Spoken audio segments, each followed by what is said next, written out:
vamos a analizar un poquito más a fondo el significado de la función de transferencia.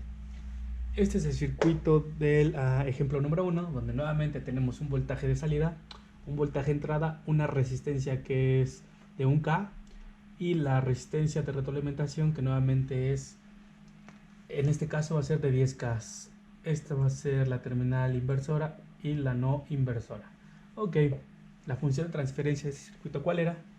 Pues ya la habíamos obtenido. Voltaje de salida entre el voltaje de entrada va a ser igual a menos el cociente de estas dos resistencias. Sería R2 entre R1. Nótese que va a ser adimensional esa ganancia. Dado que R2 es de 10 y R1 es de 1K, pues simplemente esta relación sería de 10. Por lo tanto, el voltaje de salida sería igual a menos 10 veces el voltaje de entrada. Pero bueno, ¿qué significa eso? Pues vamos a ver. Voy a dibujar una gráfica. Ahí está. En el eje X tendré el tiempo, en el eje Y tendré voltaje en volts. Ok, la señal de entrada. Voy a poner que sea una señal senoidal de amplitud 1. Más o menos se vería algo así. Esa sería mi señal de entrada. BI sería una señal de voltaje pico pico, 2 volts, a una frecuencia, no importa la frecuencia, pero la vamos a utilizar como una señal de prueba.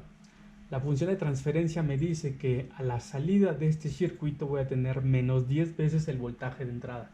Entonces el voltaje de entrada es 1 volt pico pico. Entonces a la salida que debo obtener, pues menos 10 veces el voltaje de entrada. Si voy a tomar en consideración el voltaje pico del voltaje de entrada, el voltaje de salida tendría que ser de 10 volts. Voy a extender mi gráfica en el signo negativo.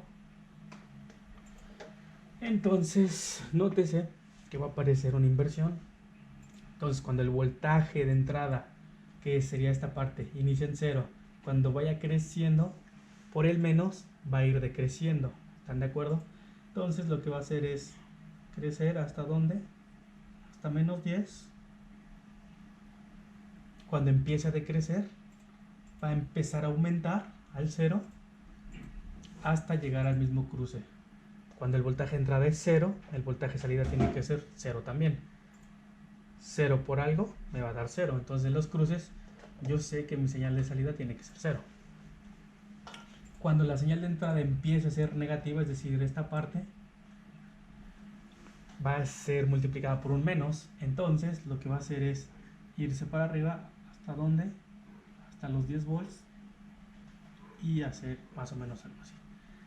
Cuando empiece a ser positiva, se va a hacer negativa y etcétera, ¿no?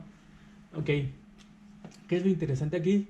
Pues lo que quiero que vean es que este signo negativo nos está haciendo un desfase de 180 grados respecto a la señal de entrada y además está viendo una amplificación de 10.